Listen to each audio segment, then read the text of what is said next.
Hello, and welcome to the My Old Car video log, where I document how I maintain, repair, and occasionally make upgrades to my 1974 Chevrolet Monte Carlo that's been my daily driver since 1984. With dedication and tenacity, you too can make your first car your forever car and drive it forever. This video is going to be somewhat different than what I normally do. By the way, if you like my videos, please be sure to subscribe. So you're considering a classic car as a daily driver. In the description of this video,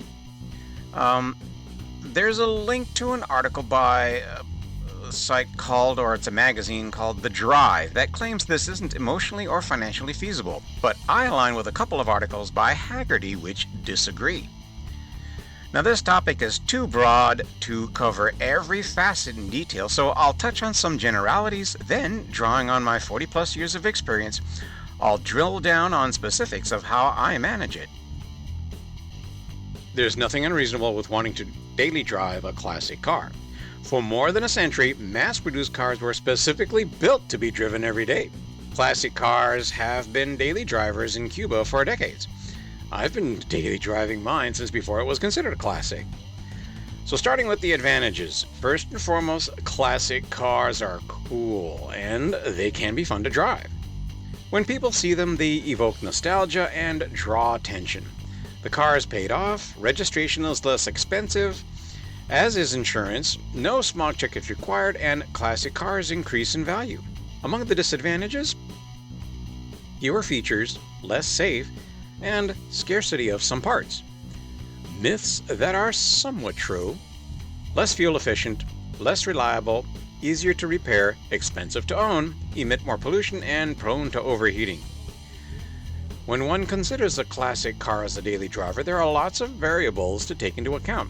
What are your expectations? What's your budget? Are your expectations realistic and achievable within your budget?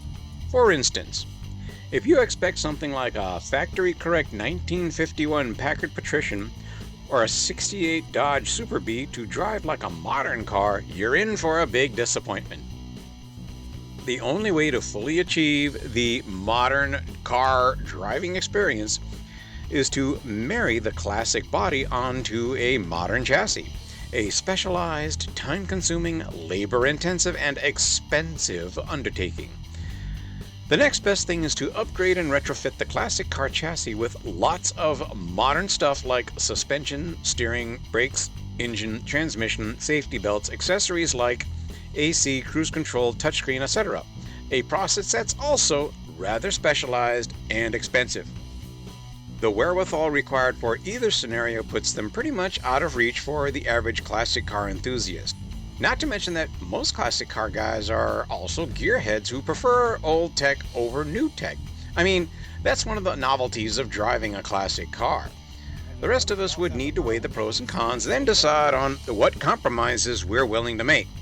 That starts with the car itself, followed by decisions on originality, upgrades, modifications, appearance, etc., which only you can make. A YouTube channel called Uncle Tony's Garage has a guide that gives tips on choosing a classic as a daily driver. I put a link to the video in the description.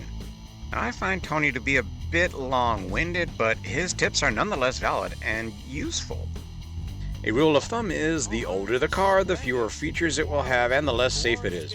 Remember, seatbelts weren't even required in the US until 1968. So, for example, let's say you want one of the now iconic Tri-5 Chevys as your daily driver.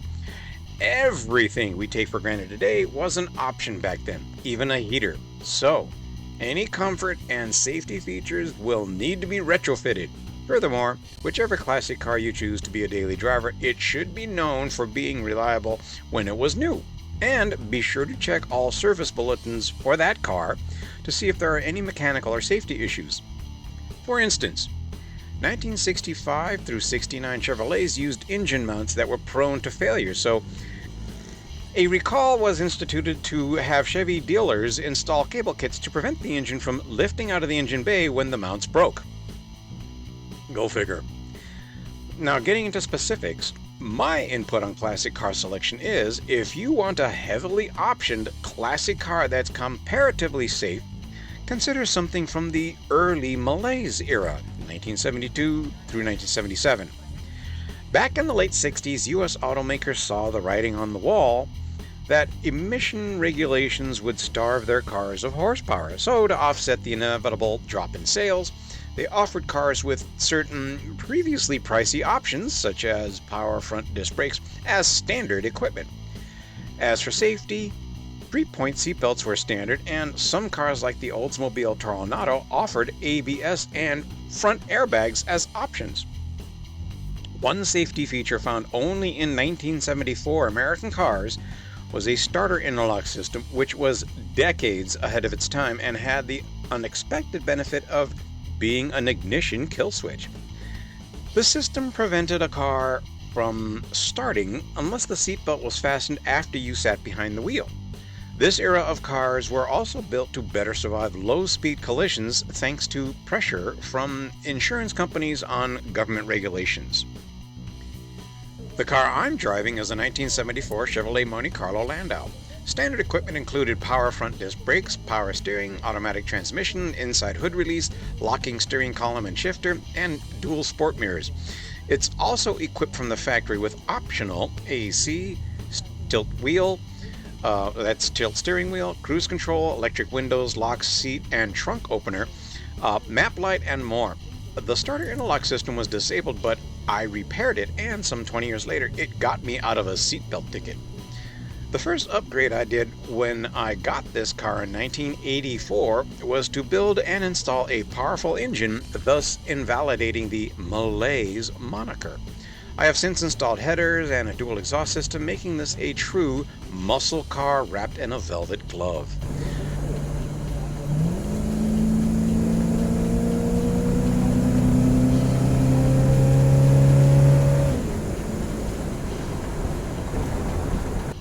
Upgrades, retrofits, and modifications can range from mild to wild. Going wild comes with challenges. It's tempting to up the engine compression, install a Lopi bump stick, and drop on a cross-ram manifold with a pair of 4-barrel carbs for some wicked classic power.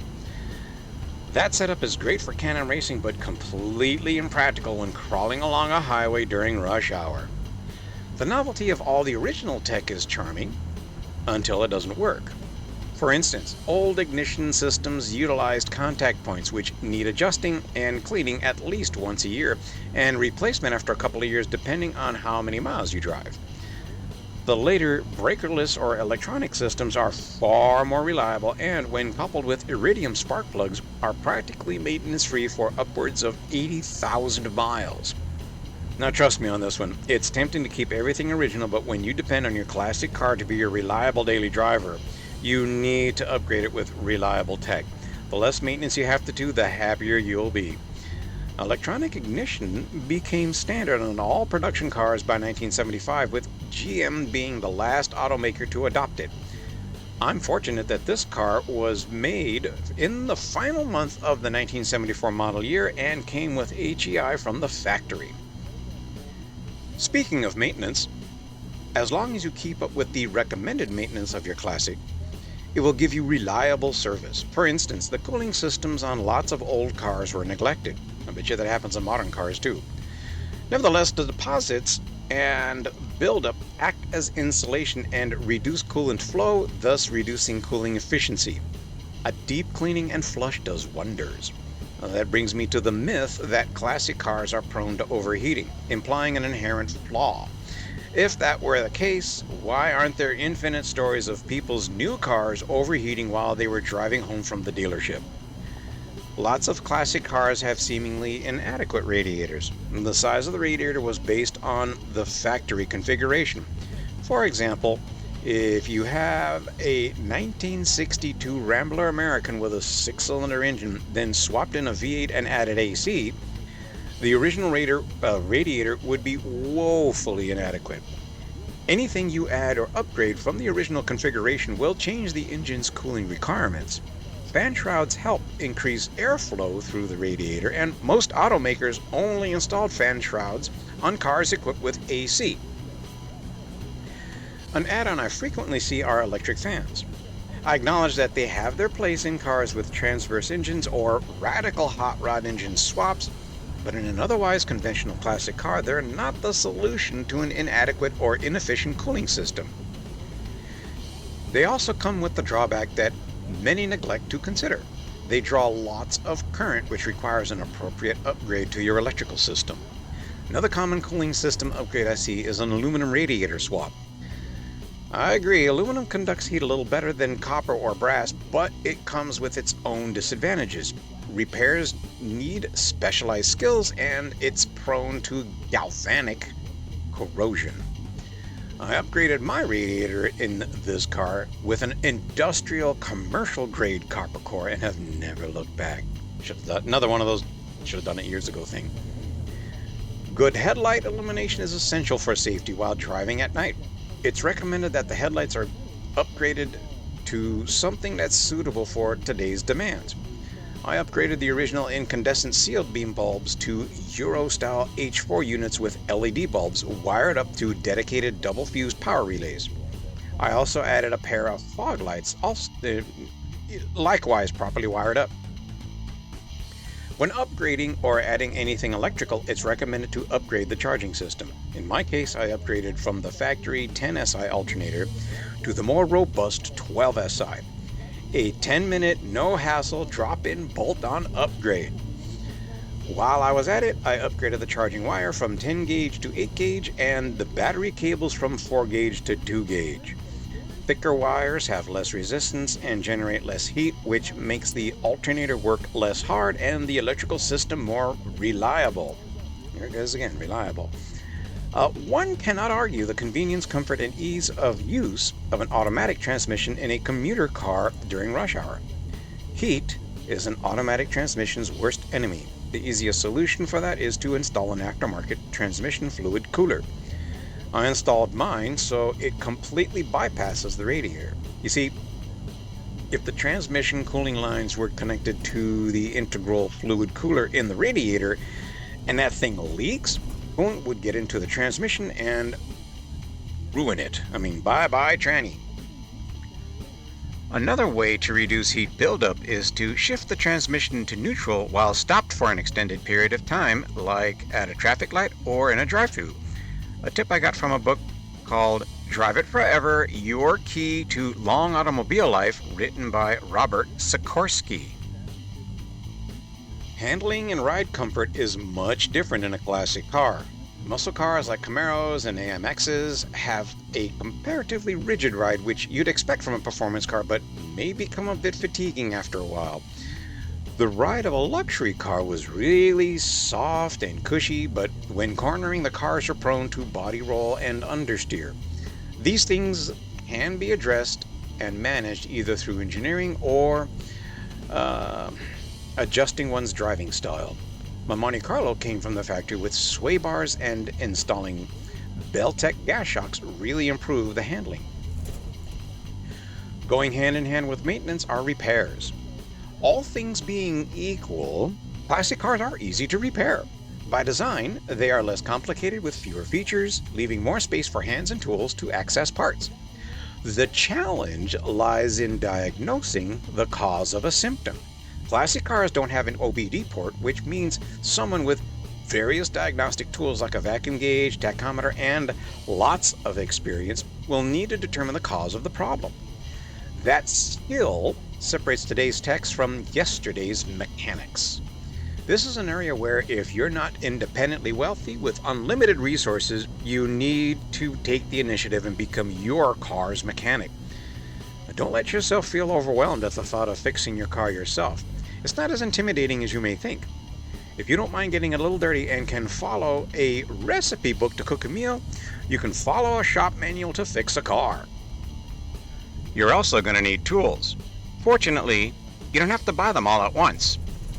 Like Clint Eastwood's character Walt in the film Gran Torino once said, you collect them a little at a time as you go along. Now the money saved is considerable. Look at the cost of replacing a starter. Let's say it's $400, $60 for the starter and $340 for the labor. Doing it yourself saves $340, which could be invested in tools. And Tools are a single investment. You don't have to buy them again. Once you buy them, you buy them. By the way, when you buy replacement parts, get those that have a lifetime warranty. That way you never have to pay for that part ever again. Reminds me, back in the 70s and into the 80s, you could even get a lifetime battery and a lifetime transmission. But my point is, the money you save with do-it-yourself repairs and lifetime warranty parts make classic cars way less expensive to own and operate, thus debunking another myth. However, if for whatever reason you can't work on the car yourself, the best resource for referrals to trustworthy repair shops can be found at local cars and coffee cruises, cruise nights, and car shows from guys who also own classic cars. Nevertheless, regardless of who does repairs, availability of parts may be an issue. Parts for really popular classics like early Mustangs or Chevelles are fairly easy to get from aftermarket and restoration supply companies thanks to consumer demand. Parts for less popular cars like a 1968 AMC Ambassador, which interestingly came from the factory with AC as standard equipment. That Ambassador can be more difficult to find. Parts that have been discontinued for years and are essentially unobtainable are made of what I call unobtainium. Some parts may be one make, one model, 1 year only type parts. For example, the 1968 Cadillac has an inline fuel filter that's totally unique. You'd be well advised to stockpile parts made of unobtainium. Parts that can be rebuilt, like a power brake booster, used to be exchangeable at the parts stores with your lifetime warranty, but now need to be special ordered or left at the store to be rebuilt and picked up days later. This creates the problem of extended downtime, as well as having to make a second trip to the parts store to pick up the part. My solution to that is to acquire a second of each part. For instance, I have an extra alternator, water pump, steering box, etc. So when a part needs to be replaced, I R&R it the same day, then take the old one to the store at my convenience or rebuild it myself. I also got into the habit of ordering parts, or I would call them consumable parts like radiator hoses, fan belts, and even wiper blades, and keeping them, quote, in stock in my garage so I don't have to wait for the special part to come in, or the special order. Now, all but specialized classic cars like some early Corvettes were made with carbureted engines. Starting a carbureted engine isn't difficult, but it does require you to establish a relationship with your car. To the uninitiated, a carburetor seems as intimidating and mystical as Pandora's box. They're actually fairly simple and really reliable as long as they're properly adjusted and kept clean. One upgrade that's tempting is swapping the carburetor for a throttle body electronic fuel injection system. Uncle Tony's Garage has a good video on the pros and cons of this upgrade, which I'll link to in the description. Despite the coolness factor and perks of daily driving a classic, you may still have to deal with the occasional person who asks how expensive it is to fill the tank. I respond with, look man, I know what I drive. I mean, do you hear me complaining? Besides, I don't have a car payment, both my insurance and registration are less expensive, I do all my own maintenance and repairs myself, and most of the replacement parts are free.